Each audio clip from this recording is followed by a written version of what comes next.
If you're a coach or entrepreneur who has dreamed of hosting a retreat, but keeps stalling because you think you need a huge audience or a huge budget or a massive team, this video is going to change that. We're breaking down the 3 biggest myths that keep leaders from stepping into the room. The real block isn't logistics, it's the stories they've been telling themselves. Retreats feel out of reach because they think of things like needing 10,000 followers, a staff of 5, or a corporate production.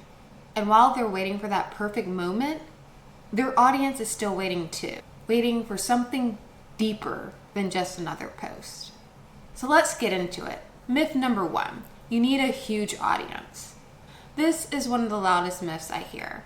You scroll through Instagram and you find someone who has about 10,000 plus followers hosting a retreat. And that little voice in your head says, I'm gonna do this one day, but when my audience is a little bit bigger. But let's pause here. Followers don't equal commitment. 10,000 people double tapping your reel does not mean that they're going to rearrange their lives, book a flight, and spend 3 days with you. That's just surface level attention. What matters is depth. 10 people that you already know, who've worked with you, who trust you, who want more access to you. Those are the people who are more likely to say yes. So here's a quick test to see if you're actually ready. Pull up your client roster. Look at past program signups. Look at your repeat buyers.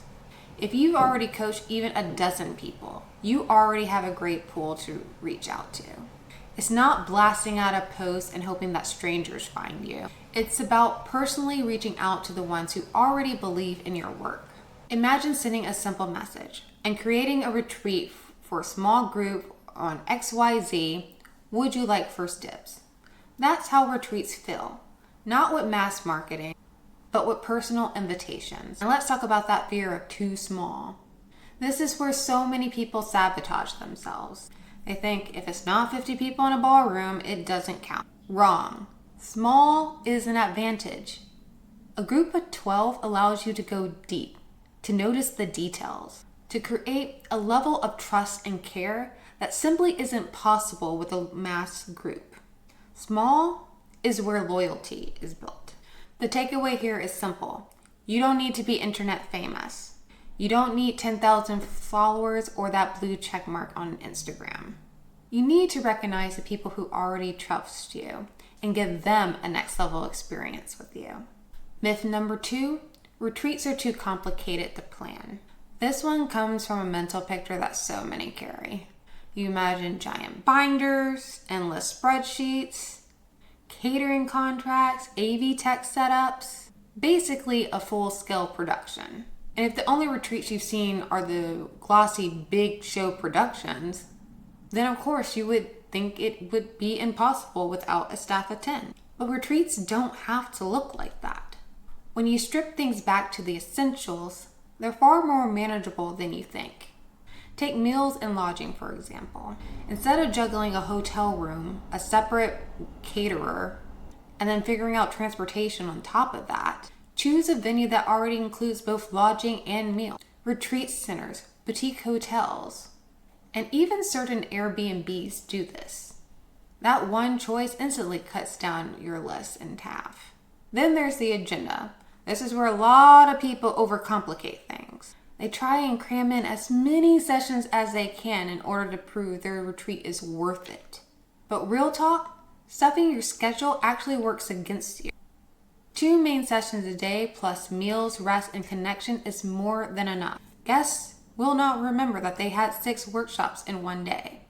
They remember the clarity they got during a morning session or the conversation that happened over lunch. The breathing room is what makes the experience rememberable. Now let's talk about the back end where overwhelm usually sets in. You do not need dozens of spreadsheets and endless email chains. What you do need is one central hub to track all the details. That could be as simple as a shared folder where contracts, payments, guest form, and details all live. When everything has a home, you stop chasing things in 5 different platforms. The goal isn't fancy software. The goal is to make it easy for you to stay organized and easy for guests to know exactly what it is they need to do. When you keep the back end simple, you get to show up as a cool, calm, and collected host, and not the frazzled coordinator. You can think of these 4 simple pillars to guide you. 1, where will they stay? 2, what will they do each day? 3, how will you keep things organized behind the scenes?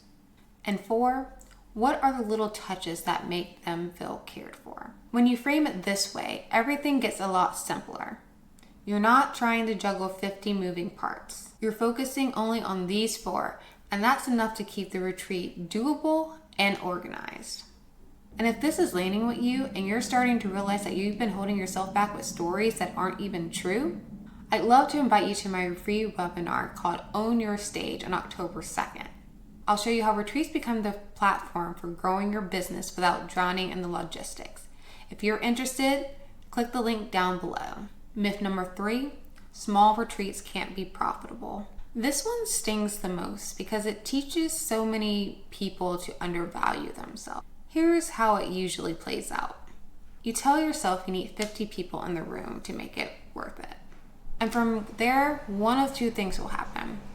Either you never launch at all, or undervalue the cost and price it so low that it barely covers the cost of anything. Both keep you stuck. Profitability doesn't come from headcount. It comes from how you position the experience. A retreat is not a conference. You're not selling tickets to fill seats. You're creating a high-touch container where people are paying for access, depth, and transformation. So let's put numbers to it. Let's say you price your retreat at $2,500 per person. And let's say you bring 12 people. That's $30,000 in revenue. Of course, you'll have expenses like the venue, catering, materials. But even after all of those, you're still left with a meaningful profit. And that's only the beginning, because the ripple effect, that matters more than the upfront revenue. The people who attended are more likely to continue to want to work with you. They're the ones who sign up for the next program, renew coaching, or bring a friend with them next time. When someone feels personally cared for in a retreat setting, they remember it, and that memory leads to loyalty and referrals. So instead of seeing small retreats as less than, start viewing them as leverage.